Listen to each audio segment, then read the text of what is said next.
కిం వా నేన ధనేన వాజికరిభిప్రాప్తేన రాజ్యేన కిం వా పుత్రకళత్రమిత్ర పశుభిర్దేహేన గేహేన కిం జ్ఞాతైతక్షణభంగురం సపతిరోత్యద్యం మనోదూరతః స్వాత్మార్థం గురువాక్యతో భజ భజ శ్రీపార్వతీ వల్లభం అంటారు శంకర భగవత్పాదులు. చిట్ట చివరికి తన ఇల్లు, తన బిడ్డలు, తన భార్య వీళ్ల సంగతి విడిచిపెట్టండి, శరీరమే రాదు. కల్లరి బొమ్మయవు కాయమ్మునొల్లా అద్దె కొంపలబోలు ఆ లోకముల్లా తను పెంచు దొంగలవు తనయులనొల్లా ఎందుకీ భోగమ్ములిందుకీ మురుపు ముందుచా ఉండంగమురియంగనగునే అంటారు మానస పూజలో. నిర్దాక్షిణ్యంగా తన శరీరమే అగ్నిహోత్రంలో సంస్కరింపబడి కాలిపోతుంటే జీవుడు లేచి చూసుకుని బాధపడతాడు. అప్పుడు ఏమైంది? తనూభవుడు అంటే శరీరము నుండి ఉద్భవించిన వాళ్ళు ఎవరున్నారో వాళ్ళు పంచుకుంటారు దాన్ని. తనతో పట్టుకెళ్ళినది ఏముంది? తాను చేసినటువంటి పాపపుణ్యములు ఏవున్నాయో ఆ ఒక్కటే జోలె తగిల్చుకుని వెళ్ళిపోతాడు. నేను ఇవాళ ఈ శరీరంలో ఉన్నాను, మళ్ళీ ఇక శరీరంలోకి రాను అని రూఢంగా చెప్పడం అంత తేలికైన విషయం కాదు. ఈ శరీరంలోకి ఎలా వచ్చానో అలాగే ఈ శరీరం నుంచి నిష్క్రమించి ఇంకొక శరీరాన్ని పొందుతాను కొంతకాలం అయిపోయిన తర్వాత. అప్పుడు ఆ శరీరానికి కూడా సుఖదుఖాలు ఉంటాయి. ఆ శరీరానికి ఆకలి ఉంటుంది, దాహం ఉంటుంది, ఎక్కడో గూడు కావాలని ఉంటుంది, భయం లేకుండా బ్రతకాలని ఉంటుంది. అలా బ్రతకాలి అనుకున్నప్పుడు అవన్నీ నేను పొందాలి అంటే భగవంతుడు చూసేదేది అంటే ఈ జన్మలో నువ్వేం చేశావు, చేసినదేదో అది పునర్జన్మకు కారణం. ఈ జన్మలో చేసింది వచ్చే జన్మకి కారణం కాదు అని సిద్ధాంతీకరించాననుకోండి, అసలు నేను ఈ జన్మలో జాగ్రత్తగా ఉండవలసిన అవసరం ఎక్కడి నుంచి ఉంటుంది? దేని కొరకు? నేను ఏం చేసినా ఈశ్వరుడు పట్టించుకోడు, క్షమిస్తాడన్నాను అనుకోండి, అప్పుడు నాకు అసలు ధార్మికమైన జీవనమునందు అనురక్తి ఎందుకు కలుగుతుంది? అందుకే సనాతన ధర్మం మనకు ప్రాణం ఎక్కడున్నది అంటే పునర్జన్మ సిద్ధాంతంలో ఉంది. నువ్వు చేసినవేవో అవి నువ్వే అనుభవించాలి, అందులో పంచుకోవడానికి ఎవరు రారు. అది నీ శరీరము ఖేదపడుతున్నా, నువ్వు బాధపడుతున్నా అది పంచుకోవడానికి మాత్రం ఎవ్వరు ఉండరు, మళ్ళీ నువ్వే అనుభవించాలి. అన్నప్పుడు ఎంతకాలం ఉండిపోతావు ఈ శరీరంలో? ఉండవు. ఉంటే 80 ఏళ్ళు ఉంటావు, 90 ఏళ్ళు ఉంటావు, వదిలిపెట్టాలి. వదిలిపెట్టిన తర్వాత మరి జీవుడి గతి? అప్పుడు జీవుణ్ణి లెక్కలోకి తీసుకోవాలి. తీసుకుని వీడు బాగుండాలి, వీడు బాగుండాలంటే ఇక్కడ ఏదో చెయ్యాలి. మీరు నన్ను ప్రశ్న వేస్తారు, నాకు తెలుసు. అందరికీ అన్నీ చేయడానికి డబ్బు ఉంటుందా అండి? అందరూ ఇలా హరిహర క్షేత్రాలు కట్టగలరా? అందరూ ఇలా వేదికల నిర్మాణం చేయగలరా అని అడగచ్చు. ఒక్కటి జ్ఞాపకం పెట్టుకోండి, అందరినీ దేవాలయాలే కట్టమని ఈశ్వరుడు ఎప్పుడూ చెప్పలేదు.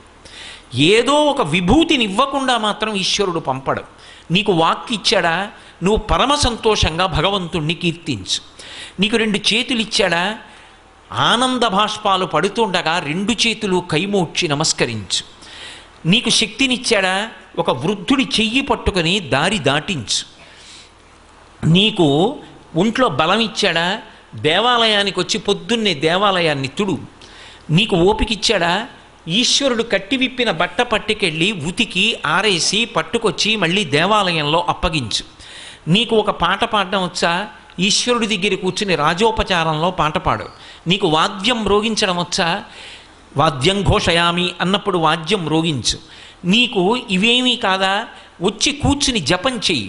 అన్నిటిలోకి దేవాలయానికి చెయ్యగలిగిన మహోపకారం ఏమిటో తెలుసా? నేను ఆ మాట చెప్తే మీరు తెల్లబోతారు. ఒక గుడికి చేసే మహోపకారం ఏమిటి అంటే గుడికి వెళ్ళడమే.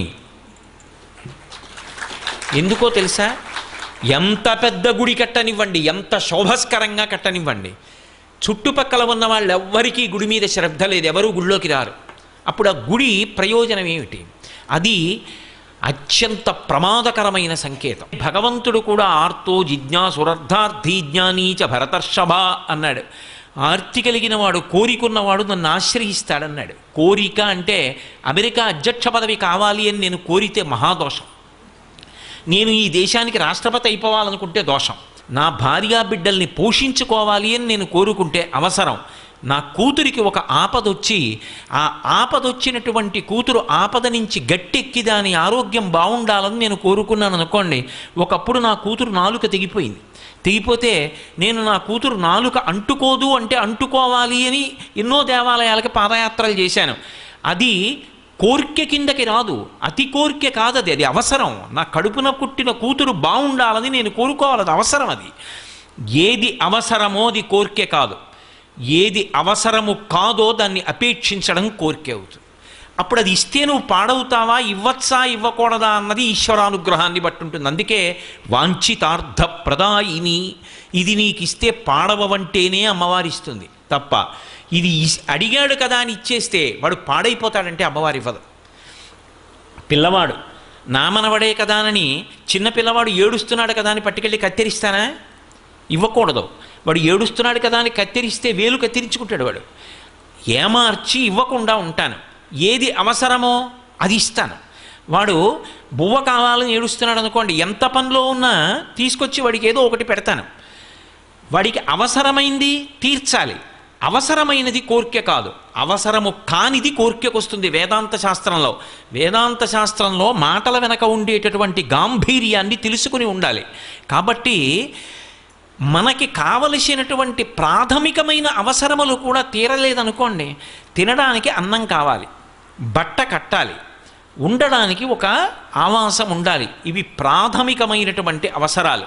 ఇవి లేవనుకోండి, ఇది ఎవరికి లేవో వాడు కేవలం వాడొక్కడే దుఃఖపడడం, వాడిని ఆశ్రయించి ఉన్న వాళ్ళందరూ దుఃఖపడతారు. వాడి భార్య, వాడి బిడ్డలు, వాడి బంధువులు, వాడి స్నేహితులు అందరూ బాధపడతారు. అయ్యో పాపం వాడికి అన్నం లేదురా, తినడానికి అన్నం లేదురా, మొహమాటస్తుడు, ఎన్నాళ్ళు మనం పెడతాం, అసలు తిన్నాడో తినలేదో, ఇవాళ భోజనం చేశాడో చేయలేదో, ఎంత బాధపడతారు.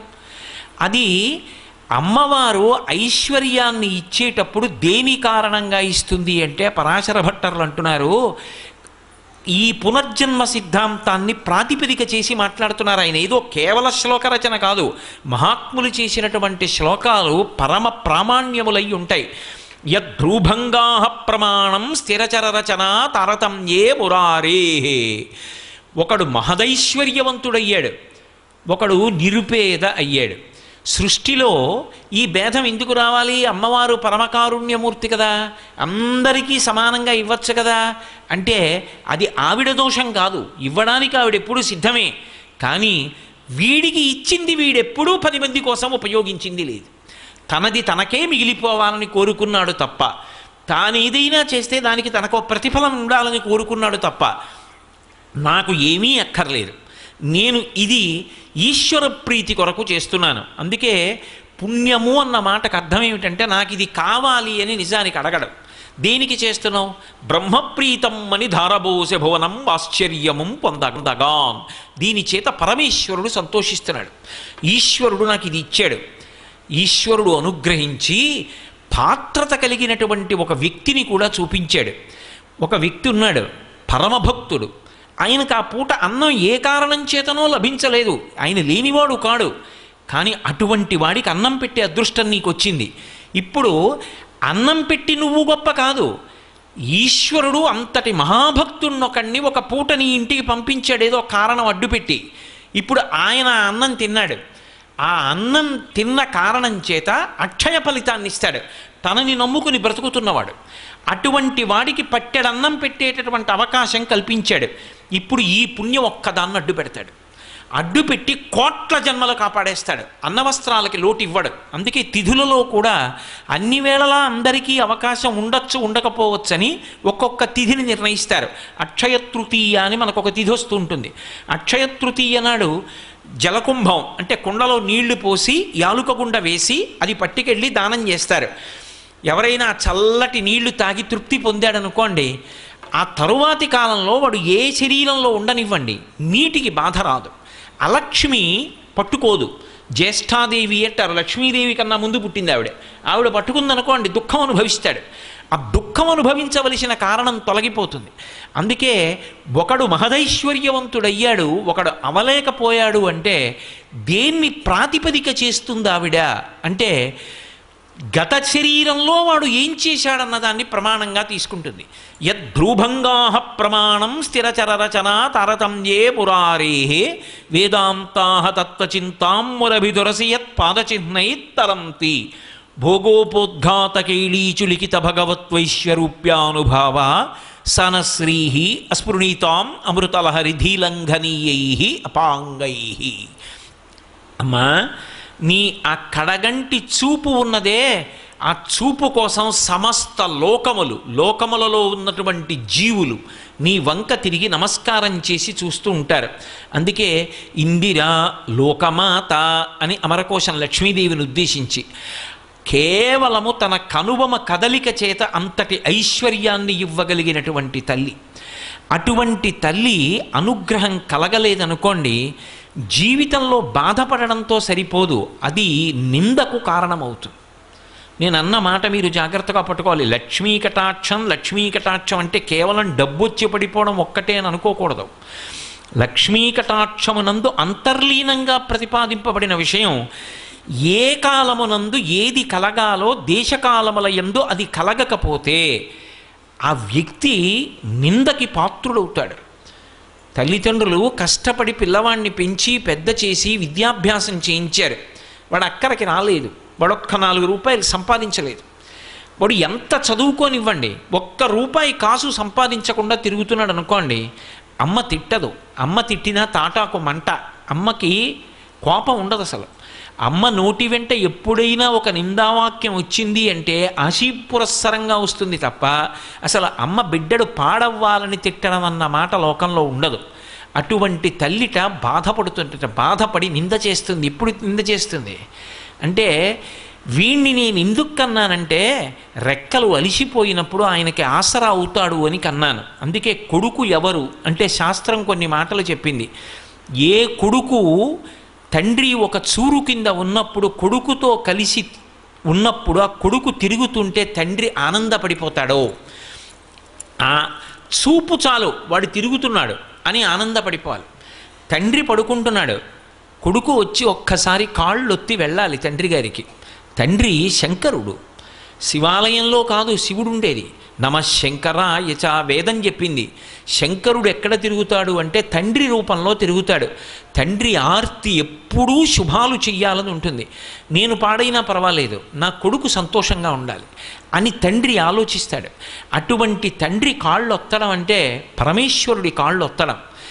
అటువంటి కొడుకు ఒక వయసు వచ్చిన తరువాత కూడా ఒక్క రూపాయి సంపాదించలేదనుకోండి, మాతా నిందతి నాభినందతి పితా భ్రాతా న సంభాషతే భృత్యకుప్యతి నానుగచ్చతి సుతా కాంతాపి నాలింగతే అర్ధప్రార్థన శంకయా నకురుతే సల్లాపమాత్రం సుహృత్ తస్మాత్ నైతికమర్ధమార్జన శృణు సఖే విత్తేన సర్వే వశాః. సఖే, ఓ స్నేహితుడా విను అని ఒక ముఖ్యమైన విషయాన్ని ప్రతిపాదిస్తున్నారు. డబ్బు లేకపోతే నిందకి గురైపోతావు. ఎంత డబ్బు అన్న ఆర్తి వద్దు, కానీ సంపాదించాలి, ప్రయత్నం ఉండాలి.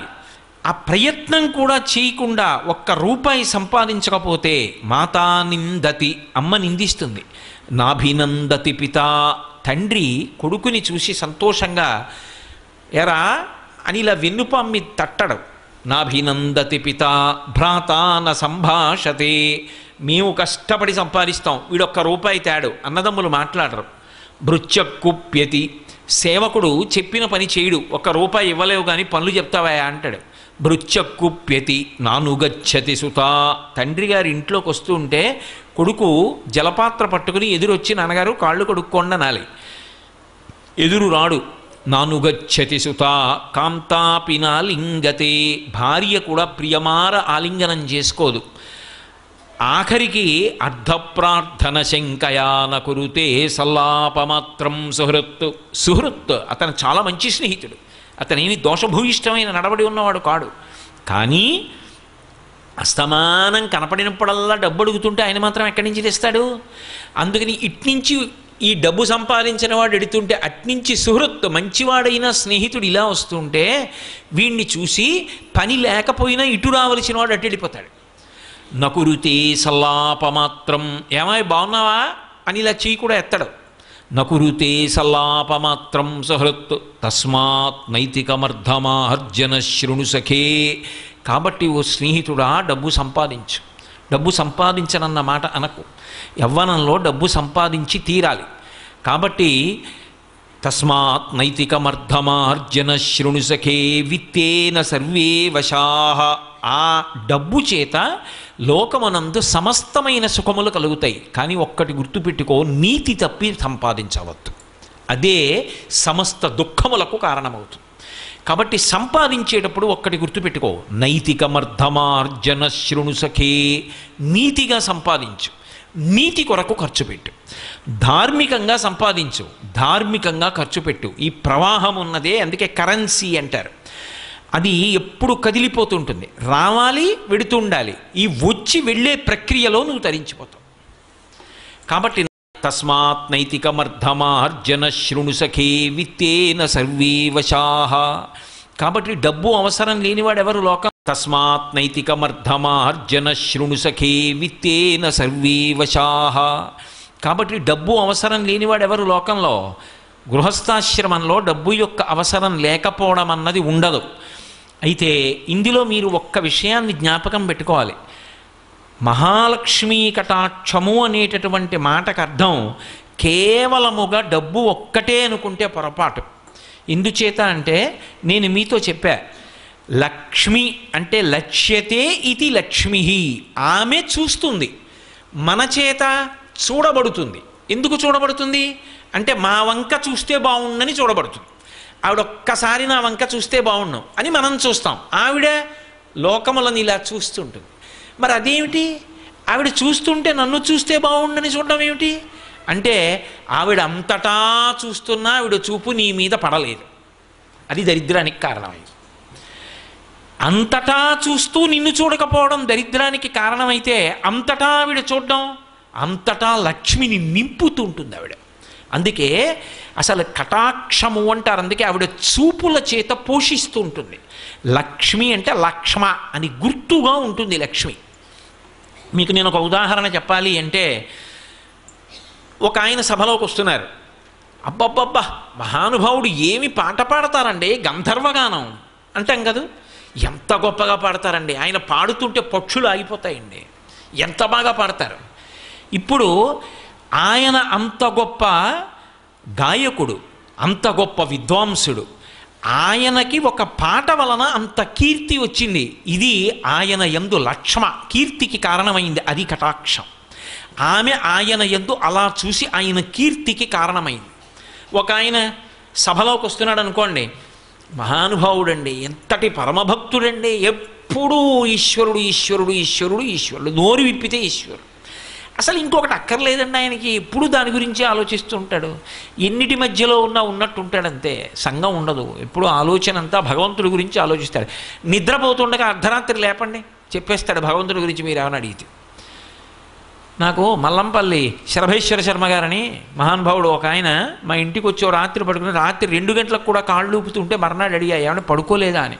నాకు రాత్రి పార్వతీ కళ్యాణంలో పద్యాలు గుర్తొచ్చాయో అని అవన్నీ చెప్పారు ఆయన. ఒక్కొక్కరు అలా ఉంటారు, రాత్రింబవళ్ళు భగవంతుడి గురించి ఆలోచన చేస్తూ ఉంటాడు. అటువంటి వాడు వస్తున్నాడు అనుకోండి, అబ్బా ఆయన వస్తున్నారు సభలోకి, ఎంత అదృష్టం అంటాం. ఆయన మన ఇంటికి వచ్చారనుకోండి, ఏమి భాగ్యం, ఇవాళ ఇల్లు తరించిపోయింది, అటువంటి వాడింట్లో అడుగు పెట్టాడంటాం. ఆయన వచ్చి అమ్మ కాస్త పట్టెడు అన్నం పెడతారా అని అన్నం తిని వెళ్ళారనుకోండి, ఎంత మురిసిపోతాం. మనం 365 రోజులు తింటాం, కానీ ఆయన వచ్చి తిని వెళ్ళిన రోజేదో అది జ్ఞాపకం ఉండిపోతుంది. మర్రి చెట్టుకి వ్యూహం అంతా చిన్న గింజలో ఉన్నట్టు ఆ వంశం యొక్క అభివృద్ధి అంతా ఆయన వచ్చి తిని వెళ్ళిన ఒక పూట భోజనంలో ఉంది. ఎందుకని? అంతటి భగవద్భక్తుడు ఆయన. భక్తి ఆయన లక్ష్మి, ఆయన లక్ష్మీ కటాక్షం భక్తి. ఈ భూమి ఉందనుకోండి, ఈ భూమికి లక్ష్మి ఓర్పు. ఈ భూమికి ఓర్పు లేదనుకోండి, మనందరం చెయ్యకూడదు ఎన్నో చేస్తూ ఉంటాం, అయినా భరిస్తోంది ఆ తల్లి. ఆ భరించగలగడం భూమికి లక్ష్మి. ఒక్కొక్క దాని యందు ఒక్కొక్క తేజస్సు. అగ్ని ఉందనుకోండి, పచనం చేయడం, కాల్చడం దాని లక్ష్మి. ఒక పొలం దగ్గరికి వెళ్ళారనుకోండి, మంచి పండిన పొలం దగ్గరికి వెళ్ళి ఒడ్డున నించున్నారనుకోండి, ఆకుపచ్చగా నిన్నటి వరకు ఉన్నటువంటి పంట ఇవాళ బంగారు వర్ణంలోకి మారి కంకులు ఇలా కొద్దిగా వంగి గాలికి ఊగుతున్నాయి అనుకోండి, ఆ బాగా పండి ఏపుగా ఉండి ఇక కోతకొచ్చినటువంటి ఆ పొలం, ఆ కంకులు వంగి ఉన్నటువంటి పొలం లక్ష్మి. ఓ చెట్టు బోలెడన్ని కాయలు కాసి కనపడింది అనుకోండి. ఒక వసంత ఋతువులో ఒక మామిడి చెట్టు దగ్గరికి వెళ్ళారు. ఎన్ని కాయలో చెట్టుకి ఎటు చూసినా కాయలే.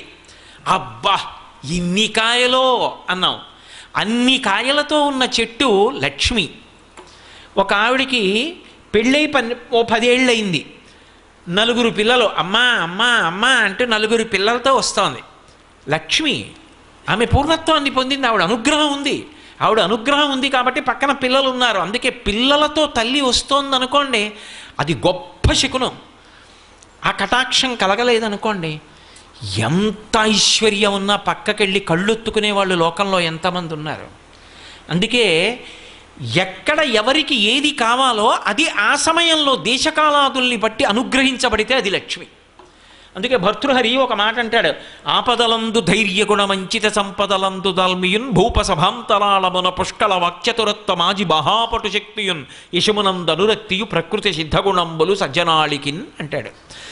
ఓ ఆపద వచ్చిందనుకోండి, జీవితం అంతా ఎప్పుడూ పువ్వుల పాన్ప అలా ఉండదు. నువ్వు తప్పు చేయకపోవచ్చు, అయినా ఆపద వస్తుంది. మన ప్రమేయం లేకుండా వస్తుంది కాబట్టే దానిని ఆపద అంటారు. ఆ ఆపద వచ్చినప్పుడు తాళి తట్టుకుని నిలబడగలగాలి. అలా తట్టుకోలేక నేలబడిపోయాడు అనుకోండి, మృత్పిండం అంటారు. మట్టి ముద్ద కింద పడిపోతే నేల కట్టుకుపోతుంది. అది బంతి అనుకోండి, కింద పడితే పైకి లేస్తుంది. కింద పడిపోకుండా పైకి లేవాలి అంటే ఉత్సాహం ఉండాలి. ఇవాళ ఈ కష్టం వచ్చింది, ఎదుర్కొంటాను, వ్యూహం రచన చేస్తాను, దీన్ని దాటి ముందుకు వెళ్ళిపోతాను తప్ప ఇక్కడ నేను ఆగిపోని, ఇలా నా ప్రస్థానం ఆగకూడదు, నేను ముందుకు వెళ్ళిపోవలసిందే అంతే అనుకున్నవాడెవడో వాడు శ్రీమాన్, వాడు